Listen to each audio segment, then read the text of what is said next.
โดยขึ้นเฮือนใหม่เนาะขึ้นเฮือนหลังใหม่สำหลังใหม่แล้วเนาะมาจากหลังเก่ามาพี่น้องเอ้ยเนาะ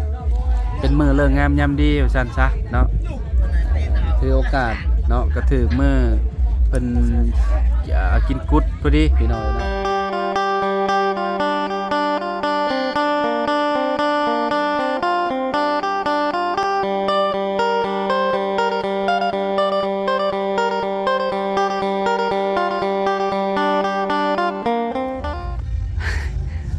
สวัสดีตู้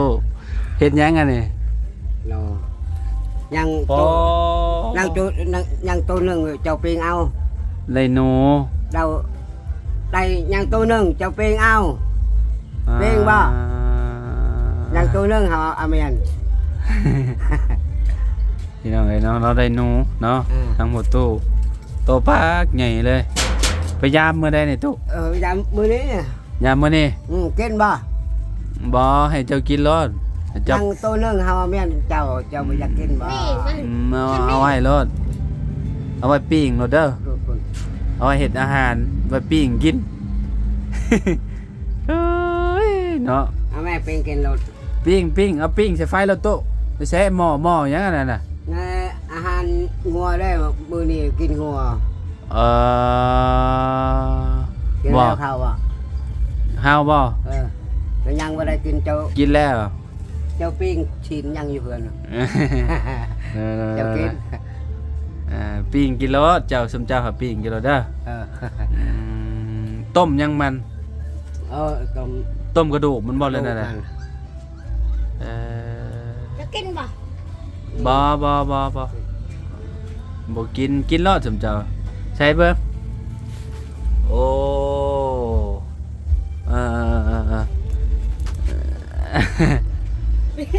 คั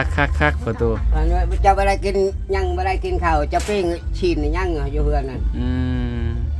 มื้อนี้กินบ้านๆเนาะโดกินหมดบ้านกินกุดจีนบ่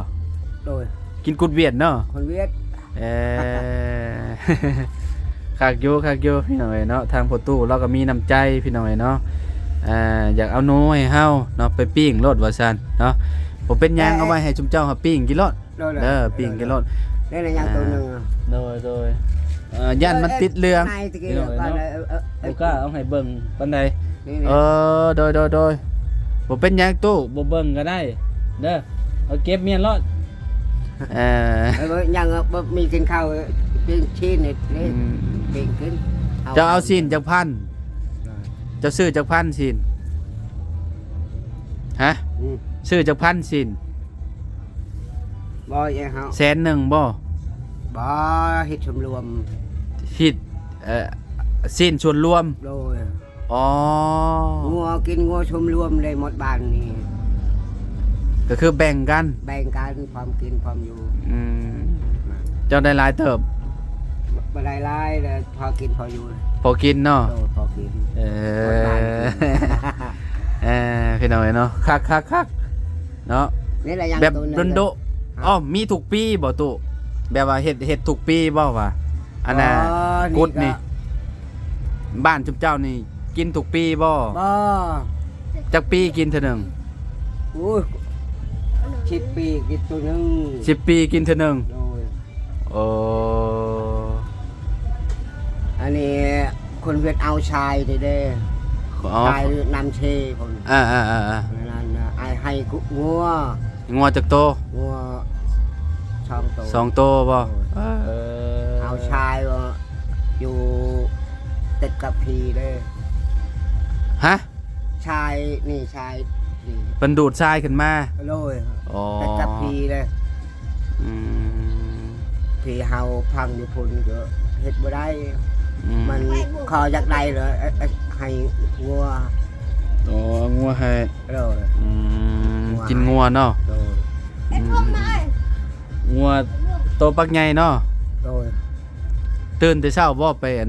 เจ้าก็ไปครัวนำกับเจ้าบ่ครัวหมดบ้านนี่แหละบ้านเนาะซอยกันเนาะพี่น้องเนาะทางประตูเนาะเพิ่นก็ ได้ทั้งหนูได้ทั้งสิ้นมันนี่จำจิกินมันนี่เนาะโอ้ยสุดยอดเลยพี่น้องเอ้ยเนาะทางประตู7 ปีพี่น้องเอ้ยเนาะ ยัง โอเคเดี๋ยวเฮาเข้าไปหาทางน้องอ้อยก็ได้ตัวเด้อเนาะย่างมาเห็นประตูเพิ่นนั่นกำลังปิ้งหนูอยู่พี่น้องเอ้ยเนาะได้หนูฮะ ขึ้นเฮือนไปกินไก่เนาะ กินไก่บ่โดยโอเคเอาไปพุ่นก็เด้อ โดยครับ โดยอยู่ดีมีแห้งเนาะกินให้แซ่บๆแล้วตัวเด้อ โดย พี่น้องเอ้ยเนาะ ยังเจ้าก็ได้กินข้าว โด กิ ย นข้าวก่อน โดยขอบใจหลายๆโดยไปหาน้องอ้อยก่อนโดยสบายดีเด้อโอ้ยสบายดีโอ้ยพากันเฮ็ดหยังนี่นึ่งข้าวขึ้นเฮือนใหม่บ่พี่น้องเอ้ยเนาะแต่พ่อจะเห็นคนเต็มอยู่พี่น้องเอ้ยเนาะขึ้นบ้านหลังใหม่น้องอ้อยพี่น้องเอ้ยเนาะสำบ้านหลังใหม่เลยเนาะหนึ่งข้าวให้พี่น้องเอ้ยเนาะข้าวให้ก็สิประมาณนี้เนาะสีมันเนาะกินกับบ่ได้แข็งที่เขาอันนี้บ่แข็งเนาะคนก็มาลายอยู่เด้พี่น้องอยู่เทิงพุ่นเนาะสบายดีเด้อ ต้มน้ำยังกันน่ะส่งกาแฟบ่อ๋อมื้อนี้คือสิเบิดมื้อแล้วพี่น้องเนาะคิดว่าอยู่นี่เนาะเพราะว่าบ้านชุมเพิ่นนั่นน่ะมีงานเด้เนาะงานกินกุดบ่กินงัวเนาะชุมเจ้าก็ได้บ่ได้คือกันเนาะประตูเราอันบอกง่ายอยู่คิดนี่เราว่าคันว่าเจ้าจะกินปิ้งชิ้นปิ้งกี่รอดแล้วบ่สิกินเขาตักให้ บ่เป็นหยังนะบ่าวกินมาแล้วแต่อยู่พุ่นไปกินอยู่เพื่อนน้องน้ำกับน้องไม้เพิ่นเมื่อกี้นี่นะไปอยู่พุ่นเนาะกินแล้วก็ออกมานี่พี่น้องเอ้ยเนาะ แม่กันเพื่อนน้องไม้ลาบบอก แม่นเพิ่นเฮ็ดลาบก็เฮ็ดข้าวปุ้นพี่น้องเอ้ยเนาะ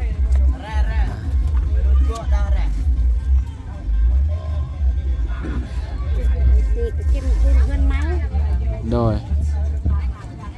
ขึ้นเฮือนใหม่เนาะขึ้นเฮือนหลังใหม่สำหลังใหม่แล้วเนาะมาจากหลังเก่ามาพี่น้องเอ้ยเนาะเป็นมื้อเลิกงามยามดีว่าซั่นซะเนาะถือโอกาสเนาะก็ถือมื้อเพิ่นกินกุดพอดีพี่น้องเอ้ยเนาะทางสมครอบครัวน้องอ้อยเนาะก็เลยพากันฉลองเลยพี่น้องเอ้ยเนาะ ไก่ตัวนึง ค่าอันยังค่าไก่ตัวหนึงบ่ ตัวนึงคือแต่ตลาด ชื่อตลาดไก่ตลาดพี่น้องเอ้ยเนาะโอเคพี่น้องเอ้ยเนาะก็สิประมาณนี้แหละเนาะมีแต่พี่น้องเหรอว่ามาเทิง คนชาวบ้าน คนแถวบ้านเนาะ โดยคนบ้านสกีเทิง สกีเทิงมาพร้อมเนาะ โดยเราไปร่วมแล้วก็พอเขาบอกไปขึ้นกับมันลิ้นเรือนเขาเนี่ย แต่เช้าบ่ บอกเขาก็มากิน ห้ามกินนี่บ่ โดย อ๋อพี่น้องเอ้ย แล้ว แบบประมาณนี้เนาะพี่น้องเอ้ย นั่นแหละ เบิ่งจักเล็กจักหน่อยก่อนน้องอ้อยนั่งอยู่ในมีควันไฟแหละพี่น้องเอ้ยเนาะโอ้เทิงหุ่นพี่น้องเอ้ยเนาะเพิ่นมาขึ้นเฮือนหลังใหม่เนาะใส่หญ้าเต็มพี่น้องเอ้ยเนาะมื้อเอิ้นไปใช้มื้อเอิ้น บู๊มันเพื่อกับไปปลูกมัน ไปปลูกมันบ่ โดย มันกระแดดอยู่เด้เนาะเพราะว่ามันใกล้แหละพี่น้องเอ้ยเนาะแต่ว่ามื้อนี้ลมแต่ว่าแบบมันก็ร้อนนะพี่น้องเอ้ยเนาะมานั่งมองเก่าพี่น้องเอ้ยมันบ่ไหวได้ยืนตากแดดเป็นลมเด้เนาะน้องอ้อยลาบอันนี้เฮ็ดแต่มื้อใดนี่ เฮ็ดแต่มื้อเช้านี่ บ่กระต๊อบนี่นะ เฮ็ดแต่มื้อวานนี่ อ๋อเฮ็ดเมื่อวานนี่บ่นี่นะ โดยเฮ็ดมื้อวานเอาแล้วเลย แต่พ่อข่อยมาตอนแรกๆยังบ่เห็นพี่น้อยเนาะเรียบร้อยแล้วบัดนี้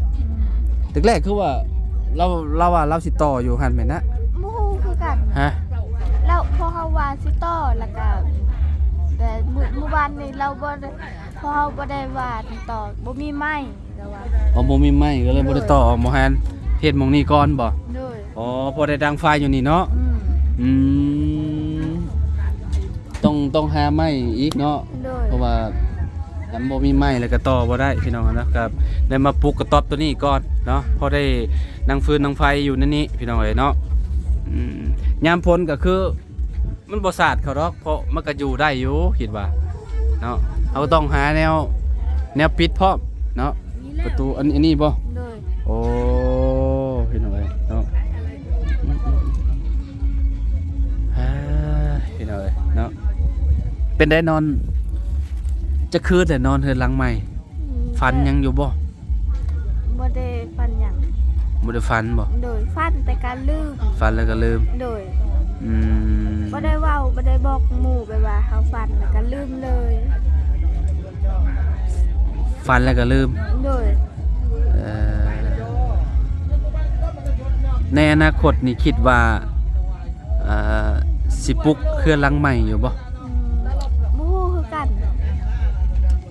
ต้องเบิ่งอนาคตมีเงินก่อนเนาะ โดย ถ้าปลุกแล้วจะปลุกแบบใดปลุกเครือ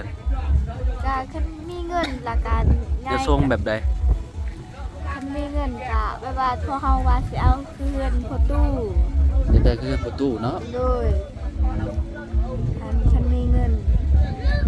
คันมีเงินโอ้หลายล้านได้คือเครือประตูนี่หลายล้านเด้พี่น้องเอ้ยเนาะคันว่ามีเงินบ่หลายก็อันเฮ็ดบ่ได้พี่น้องเอ้ยเนาะ โดย ก็ต้องซื้อพวกเสาพวกหยังสัดส่วนแม่นก่อนเนาะ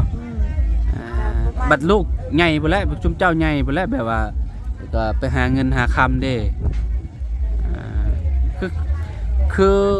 จะหมดว่าน้องเพิ่นใหญ่แบบอายุประมาณ18 19 20บางทีอาจไปมีครอบครัวแล้วก็บ่แน่เนาะพี่น้องเอ้ยก็เฮือนหลังนี้ก็